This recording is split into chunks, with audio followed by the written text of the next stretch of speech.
Donc, Marie-Ève Brunet, je suis une jeune élue de la Ville de Montréal et je suis aussi maman. J'ai eu la chance de travailler, avant d'être en politique, en persévérance scolaire auprès de jeunes dans leur parcours académique. Puis une des choses qui m'a marquée, c'est vraiment cette estime de soi qu'ils ont développée avec les années, une confiance qui les a amenés à réaliser leur objectif. C'est d'ailleurs ce qui m'a amenée à choisir Joanie Lévesque comme héroïne de la persévérance scolaire. C'est une jeune qui, malgré le fait que c'était pas toujours facile, elle se rendait pas toujours du premier coup à l'objectif qu'elle s'était fixé, a trouvé une autre façon de se rendre.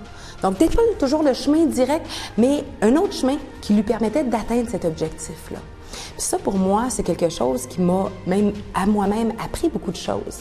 Parce que dans ce fameux coffre à outils-là, d'avoir cette volonté, ce courage, ce désir de se rendre coûte que coûte à l'objectif, c'est une des choses qui peut m'aider dans la vie. Que ce soit dans ma vie personnelle, à titre de maman, ou que ce soit dans ma vie professionnelle, à titre d'élu, c'est pas vrai que c'est toujours facile, puis qu'on a une idée, puis que ça se rend toujours du premier coup, puis qu'on a un projet, bien, on peut le réaliser tout de suite.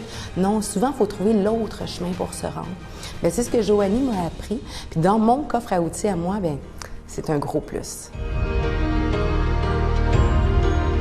Donc là, je m'adresse à vous, les élus municipaux.